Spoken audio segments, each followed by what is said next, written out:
കഴിഞ്ഞ ദിവസം സിസ തോമസിനെതിരായിട്ടുള്ള പ്രതിഷേധം നടന്നത് നമ്മൾ കണ്ടതാണ് സർ. അതിനുശേഷം വീണ്ടും ഓണാഘോഷ പരിപാടിയിൽ കേരള സർവകലാശാലയിൽ VC ചവിട്ടിത്താഴ്ത്തുന്നത് കാണിച്ചുകൊണ്ടുള്ള പ്രതീകാത്മകമായിട്ട് ഉള്ള ഒരു രീതിയിൽ കൂടി SFI നടത്തിയതായിട്ട് നമ്മൾ കാണുന്നുണ്ട്. അപ്പോൾ ഇത് വളരെ രസകരമായിട്ടൊക്കെ തോന്നാം എന്നുണ്ടെങ്കിലും ഇത് അത്രയൊരു രസകരമായിട്ട് പറയാനും പറ്റില്ല. കാരണം ഈ VC പ്രതീകാത്മകമായിട്ട് പാതാളത്തിലേക്ക് ചവിട്ടിത്താഴ്ത്തുന്ന ഈ ഒരു രീതി നടത്തുന്നതിന് കൂട്ടുപിടിച്ചത് ക്രിസ്ത്യൻ മതാചാരങ്ങളെ കൂടിയാണ്. മെഴുകുതിരികളും ഒക്കെ ഉപയോഗിച്ചുകൊണ്ടാണ് ഇവരിത് ചെയ്തിട്ടുള്ളത്. SFIക്കാർ ഇത് ചെയ്യുന്നത്.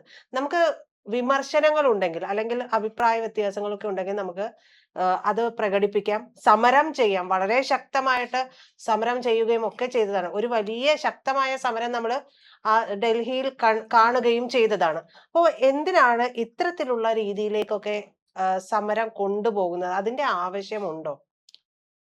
ഞാൻ ഈ മാവേലിയുടെ സംഭവം ഓണക്കാലാണല്ലോ. വൈലോപ്പിള്ളിയുടെ വളരെ പ്രസിദ്ധമായ ഒരു കവിതയുണ്ട്. അതായത് EMSനെ സ്തുതിച്ചുകൊണ്ടുള്ള, സ്തുതിക്കുകയല്ല പറഞ്ഞുകൊണ്ടുള്ള കവിതയാണ്. ആ കവിത ഇങ്ങനെയാണ്. കൈപ്പവല്ലരി എന്ന് പറയുന്ന മഹാഭാരതത്തിലെ കവിതയാണ്. അഭിവാദനം എന്നാണ് കവിതയുടെ പേര്. 1959 EMS വിമോചന സമരത്തിന്റെ ഫലമായി പുറത്താക്കപ്പെടുമ്പോഴാണ് വൈലോപ്പിള്ളി കവിത എഴുതുന്നത്. അങ്ങേക്ക് അഭിവാദനം. EMSനെ മാവേലിയായിട്ടും ചവിട്ടി താഴ്ത്തിയ ഗവർണറെ പിരിച്ചുവിട്ട വാഞ്ചു, അന്നത്തെ ഒരു ഗവർണറാണെങ്കിൽ കുള്ളനാണ്. അപ്പൊ അതും ഒരു സംഭവമാണ്. വാമനൻ കുള്ളനാണ്. അങ്ങനെ വാമനനായിട്ട് ഒരു കവിത എഴുതുന്നു. കവിത വളരെ പ്രസിദ്ധമായ കവിതയാണ്. അതിൽ വൈലോപ്പിള്ളി പറയുന്ന ഒരു പ്രധാന വാചകം വളരെ പ്രധാനമാണ്. നിങ്ങൾ മാധ്യമങ്ങൾക്കൊക്കെ വളരെ വേണ്ടപ്പെട്ടതാണ്. അതായത് EMS മന്ത്രിസഭ വന്നപ്പോ ഇവിടെ സ്വർഗം വന്നു എന്ന് ചിലർ പറഞ്ഞു. ഞങ്ങളല്ലാതെ, ഞങ്ങളിവിടെ സ്വർഗം വന്നു എന്ന് പറഞ്ഞിട്ടില്ല. ഞങ്ങൾ എപ്പോഴും ഒരു സവർണ പ്രതിപക്ഷം എന്നാണ് ആ വാചകം. ഞാൻ എപ്പോഴും കോട്ടിയാറുള്ള വാചകം. ഞങ്ങൾ എപ്പോഴും ഒരു സവർണ പ്രതിപക്ഷം. തീർച്ചയായും പ്രതിപക്ഷത്തിന് പ്രതിഷേധിക്കാനും പ്രതീകാത്മകമായ കാര്യങ്ങൾ ചെയ്യാനും ഒക്കെ അവകാശമുണ്ട്, ഇല്ലെന്ന് ഞാൻ പറയുന്നില്ല. ഇപ്പൊ എല്ലാ സമരങ്ങളും ഡയറക്റ്റ് ആയിക്കൊള്ളുന്നില്ല. പ്രതീകാത്മക സമരങ്ങളൊക്കെ നമ്മുടെ നാട്ടിൽ ധാരാളം കണ്ടിട്ടുണ്ട്. പക്ഷേ അതിൻ്റെ ഒരു നിലവാരം ഓരോ സംഘടനയുടെ അനുസരിച്ചിരിക്കും. അതാണ് പ്രശ്നം. ഏത് പ്രതീകാത്മകമാണ് ചെയ്യുന്നത്? ഇപ്പൊ കോലം കത്തിക്കൽ നമ്മുടെ നാട്ടിൽ സാധാരണ ഒരു സംഭവമാണ്. എല്ലാവരുടെ കോലം കത്തിക്കപ്പെടാത്ത ഒരു നേതാവ് കൂടി ഉണ്ടെന്ന് തോന്നുന്നില്ല. എല്ലാ നേതാക്കന്മാരുടെ കോലവും എപ്പോഴെങ്കിലും ഒരിക്കൽ കത്തിച്ചിട്ടുണ്ട്. ഭരണ പ്രതിപക്ഷ വ്യത്യാസമില്ല. പിണറായി വിജയന്റെ കോലം, സതീശന്റെ കോലം ഒക്കെ കത്തിച്ചിട്ടുണ്ട്. അതൊരു ഒഫൻസായി നമ്മൾ എടുക്കാറില്ല. കാരണം ഒരു മാതൃക വരും. ഇവിടെ ഇപ്പൊ ഇത് ആദ്യത്തെ അല്ല. എന്റെ കുറെ സംഭവങ്ങൾ ഉണ്ടായി. ഇപ്പൊ ഏറ്റവും ഒടുവിലാണ് സിസ തോമസിന്റെ കാര്യം പറഞ്ഞത്. സിസ തോമസിന്റെ ആക്രമിച്ചത് അത് കേസിൽ ഇപ്പൊ പ്രതികൾ വന്നിട്ടുണ്ട്. സിസ തോമസിന്റെ ശവസംസ്കാരം പ്രതീകാത്മകമായി നടത്തി എന്ന് പറയുന്നത് അങ്ങനെയല്ല എന്നും, ഞങ്ങളൊരു നാടകത്തിന്റെ ഭാഗമായി ബൾബിന്റെ ശവസംസ്കാരമാണ് നടത്തിയതെന്നൊക്കെ പറയുന്നുണ്ട്. ആ തർക്കത്തിലേക്ക് പോണ്ട. ഏതായാലും ഇവര് ശവസംസ്കാരത്തിന് മുമ്പ് നടത്തിയിട്ടുണ്ട്. ഒന്ന് മഹാരാജാസ് കോളേജിലാണ്, പിന്നൊന്ന് വിക്ടോറിയ കോളേജിലാണ്. അവിടുത്തെ 2 പ്രിൻസിപ്പൽമാര് ഒരു കസേരയൊക്കെ വെച്ച് കത്തിച്ച് ഒക്കെ പ്രശ്നം ഉണ്ടാക്കിയിട്ട്. ഞാൻ പറഞ്ഞ പ്രതീകാത്മകമായി ആണ് അത് ചെയ്യുന്നതെങ്കിൽ പോലും അതിലൊരു വലിയ തെറ്റുണ്ടെന്ന് പറഞ്ഞാൽ ഒരാളുടെ മരണത്തെ കുറിച്ചാണ് നിങ്ങൾ പറയുന്നത്. ഒരു മനുഷ്യനാണ്. അയാളുടെ മരണത്തെ നിങ്ങൾ ഉപയോഗിക്കാൻ പാടില്ല.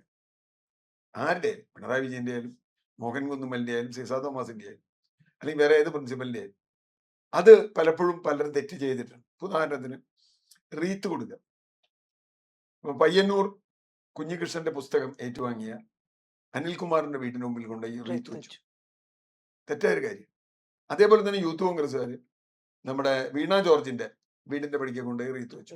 ഇത് രണ്ടും ശരിയല്ല എന്നുള്ള അഭിപ്രായം തന്നെയുള്ള ആളാണ് ഞാൻ. കാരണം വേറൊരാളുടെ മരണത്തെ, അയാളുടെ പദവിയെ കുറിച്ച് നമുക്ക് പറയാം, അല്ല രാജിവെക്കുന്നതിനെ കുറിച്ച് പറയാം, നിലപാടിനെ കുറിച്ച് തീർച്ചയായിട്ടും പറയാം. പക്ഷേ അയാളുടെ മരണം കാണിക്കുന്ന തരത്തിലുള്ള ഒരു കലാപരിപാടി, അത് കലാപരിപാടിയായിട്ട് അംഗീകരിക്കാൻ പറ്റില്ല. സർ, ഏറ്റവും കൂടുതൽ ശക്തമായ സമരങ്ങൾ കേരളത്തിൽ നടത്തിയിട്ടുള്ളത് CPM ആണ്. അതുപോലെ തന്നെ അവരുടെ വിദ്യാർത്ഥി പ്രസ്ഥാനങ്ങളുമാണ്.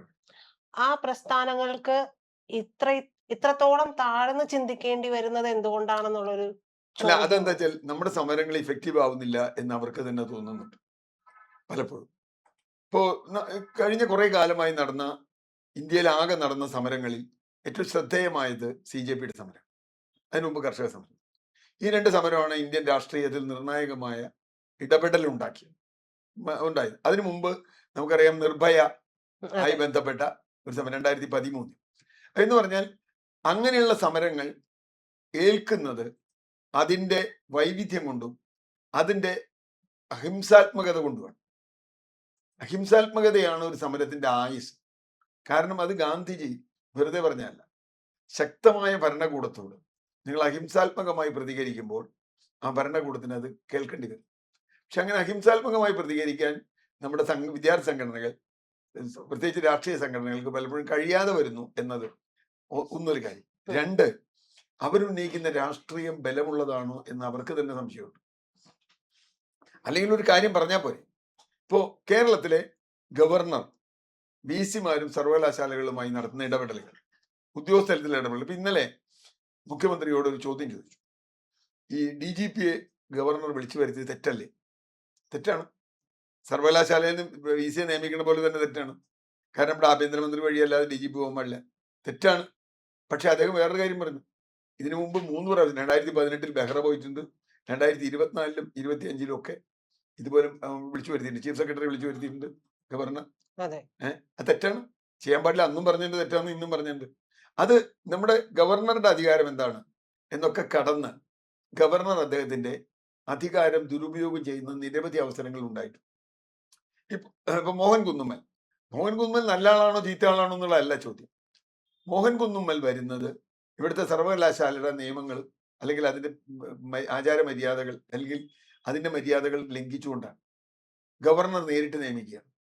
മാത്രമല്ല അയാൾ തന്നെ പോയി RSSന്റെ വേദികളിൽ പോയി പങ്കെടുക്കുക. ഒരു രാഷ്ട്രീയ വേദിയിലും ഈ വൈസ് ചാൻസലർമാർ പങ്കെടുക്കുന്ന അഭിപ്രായം എനിക്കുള്ളത്. കാരണം വേറെ ഒന്നുമല്ല, നമ്മൾ വളരെ കൃത്യമായി കക്ഷി രാഷ്ട്രീയമുള്ള ഒരു രാജ്യമാണ്. അപ്പൊ ഏതെങ്കിലും ഒരു രാഷ്ട്രീയ പാർട്ടിയുടെ ഒരു പരിപാടിയിൽ പങ്കെടുക്കുക എന്നത് അതൊരു അനൗചിത്യമാണ്. കാരണം ഒരാൾ വൈസ് ചാൻസലർ ആയാൽ അയാൾ പിന്നെ ഒരു രാഷ്ട്രീയ പാർട്ടിയുടെ ആളല്ല. ആ പദവിയിൽ ഇരിക്കുന്നിടത്തുള്ളൂ. അത് കഴിഞ്ഞാൽ അദ്ദേഹത്തിന്റെ തെരഞ്ഞെടുപ്പിൽ മത്സരിക്കുകയോ എന്ത് വേണി ചെയ്യാം. പക്ഷെ അത് ആ കാലത്ത് ചെയ്യാൻ പാടില്ല. പക്ഷെ അനധികൃതമായ ഇടപെടലുകൾ ഉണ്ടായിക്കൊണ്ടിരിക്കുന്നുണ്ട്. സിൻഡിക്കേറ്റിലേക്ക് ആളെ വെക്കുന്നുണ്ട്. ശക്തമായ പ്രതിഷേധം അർഹിക്കുന്ന നടപടികൾ തന്നെയാണ്. പക്ഷെ സിസ തോമസിനോട് ചെയ്തത് മുഴുവൻ അങ്ങനെയല്ല. കാരണം സിസ തോമസ് ഇതിലൊരു ടൂൾ മാത്രമാണ്. സിസ തോമസിനോട് KTUവിന്റെ വൈസ് ചാൻസലർ ആവാൻ പറഞ്ഞു. അവരാവാൻ പാടില്ലായിരുന്നു അവർ പറഞ്ഞു. അത് പറയാനുള്ള അവകാശം ഇവർക്കില്ല. സിസ തോമസിനോടല്ല, ഗവർണറോടാണ് നിങ്ങൾ പറയേണ്ടത്. ആരെങ്കിലും ഇവരെ അല്ലെങ്കിൽ വേറെ സിസ തോമസ് അല്ലെങ്കിൽ വേറെ ആളെ ആക്കും അല്ലേ? അങ്ങനെയാക്കും. അപ്പോൾ ആ ആളെ ഉപദ്രവിക്കുക, അവരെ ആക്രമിക്കുക, അവരുടെ മരണം പറയുക, ഇത്തരം കാര്യങ്ങൾ ഒരു സമരത്തിന്റെ ശോഭ കെടുത്തുകയുള്ളൂ. അവരുന്നയിക്കുന്ന രാഷ്ട്രീയം താഴേക്ക് പോകും. ചർച്ച ഇതാവും. ഇപ്പൊ പല സമരങ്ങളും അക്രമാസക്തമാവുമ്പോൾ സമരം പിന്നെ പോവും, അക്രമം മാത്രമായിരിക്കും ബാക്കി ഉണ്ടാവുക. ചർച്ച ചെയ്യപ്പെടുന്നതും അതുമായിരിക്കും. ഇപ്പൊ ഉദാഹരണത്തിന് വിഷയം മാറിപ്പോകും. ഇപ്പൊ ഏറ്റവും അടുത്ത് നിയമസഭ ഉണ്ടായ KM മാണിയുടെ വിഷയവുമായി ബന്ധപ്പെട്ട് നിയമസഭയിൽ ഉണ്ടായ അതിക്രമങ്ങൾ, നിയമസഭയിൽ ഉന്നയിച്ചത് വളരെ ശരിയായ ഒരു കാര്യമായിരിക്കും. നിയമസഭയിൽ നിങ്ങൾക്ക് ഉന്നയിക്കാം. പക്ഷേ സ്പീക്കറെ അടിക്കുകയും സ്പീക്കറുടെ ചെയർ തള്ളിയിടുകയും കമ്പ്യൂട്ടർ തള്ളിയിടുകയും മേശ തള്ളിയിടുകയും ഒക്കെ ചെയ്യുന്നത് ഒരു നിയമസഭയ്ക്ക് യോജിച്ച കാര്യമേ അല്ല. അതാണ് പ്രശ്നം. അത് ചെയ്യുമ്പോൾ അവരുന്നയിച്ച കാര്യം പോയി. അല്ലെങ്കിൽ തന്നെ അത് പോയി. KM മാണി ഇപ്പോൾ ഇപ്പുറത്താണ്. KM മാണിയുടെ പാർട്ടി ഇപ്പോൾ LDFന്റെ കൂടെയാണ്. അതുകൊണ്ട് മാണി കോഴ എന്നൊന്നും ഇപ്പൊ പറയാൻ പറ്റില്ല. പക്ഷേ ഞാൻ പറഞ്ഞ ആ രാഷ്ട്രീയം അന്ന് തന്നെ അപ്രസക്തായി. ഒരു സമരങ്ങൾ, ഒരു രാഷ്ട്രീയം മുമ്പോട്ട് വെക്കുന്നത് അത് ജനങ്ങളെ ബോധ്യപ്പെടുത്തുന്നതുമായിരിക്കും. അല്ലെങ്കിൽ എന്ത് സംഭവിക്കും? വേറെ വിഷയങ്ങൾ കയറി സമരങ്ങൾ അപ്രസക്തമാവും. ഇപ്പൊ ആളുകൾ എന്താ പറയാ, വിദ്യാർത്ഥികൾ ഇങ്ങനെ സമരം ചെയ്യേണ്ട വല്ല കാര്യമുണ്ട്? ഈ സമര രീതി ശരിയാണ്. ഈ സമര രീതി ഇപ്പൊ കോതമംഗലം എഞ്ചിനീയറിംഗ് കോളേജിൽ കഴിഞ്ഞ ദിവസം സമരം ഉണ്ട്. അവർ വളരെ സമാധാനപരമായി എല്ലാ സംഘടനകളുടെയും പിന്തുണയോടുകൂടി അവർ ഒന്നിച്ച് സമരം ചെയ്തു. സമരം വിജയിച്ചു. ഒരു അക്രമത്തിന് അവർ പോയില്ല. ഒരു അക്രമത്തിന് പോകണ്ട. യഥാർത്ഥ കോസാണെങ്കിൽ ജനങ്ങളെ ഒന്നിച്ച് നിർത്താൻ നിങ്ങൾക്ക് കഴിഞ്ഞാൽ നിങ്ങളുടെ സമരം വിജയിക്കും. ആ കോസ് അല്ലാന്ന് വരികയും അത് കക്ഷി രാഷ്ട്രീയ താല്പര്യങ്ങൾക്കായി ഉപയോഗിക്കുകയും ചെയ്യുമ്പോൾ അത് വലിയ തോതിലുള്ള പ്രശ്നം ഉണ്ടാവും. ഞാനതിൽ ഈ CJP സമരത്തിൽ ഞാൻ കണ്ട ഒരു പ്രധാന കാര്യം, രാഹുൽ ഗാന്ധി ആ വേദി പോയില്ല എന്നുള്ളതാണ്. രാഹുൽ ഗാന്ധിയോട് ചോദിച്ചു, നിങ്ങൾ എന്താ വേദി പോകാത്തത്? ഞാൻ എന്തിനാ പോണേ? കുട്ടികളുടെ സമരം ചെയ്യണം. ഞാൻ എന്തിനാ അതിന് പോകണം? എന്റെ പണി വേറെയാണ്. ഞാൻ പ്രതിപക്ഷ നേതാവാണ്. ഞാൻ ഈ സമരത്തിന് സഹായിക്കാൻ പ്രധാനമന്ത്രിയുടെ വീട്ടിലേക്ക് പോയി അതാ ചെയ്യണ്ടു. കാരണം സമരത്തിന് മുമ്പിൽ പോയി നിന്ന് ബഹളം ഉണ്ടാക്കി അടിപിടി ഉണ്ടാക്കി അവിടെയാണ് ഒരു അക്രമം ഉണ്ടാവണമെന്ന് വെക്കുക. അതിന് ഉത്തരവാദിയും രാഹുൽ ഗാന്ധിയാവും. കാരണം അത് കക്ഷി രാഷ്ട്രീയത്തിന് അതീതമായ ഒരു സമരമാണ് എന്ന് അംഗീകരിക്കുക രാഷ്ട്രീയ പാർട്ടികൾ.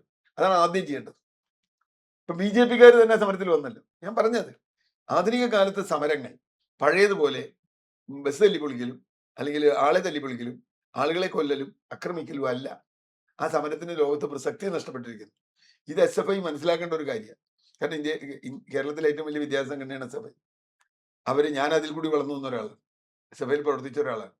അത് പ്രവർത്തിക്കാൻ അവർക്ക് കഴിഞ്ഞില്ലെങ്കിൽ ദയനീയമായ പരാജയമായിരിക്കും SFIക്കും CPM-നും ഉണ്ടാവും.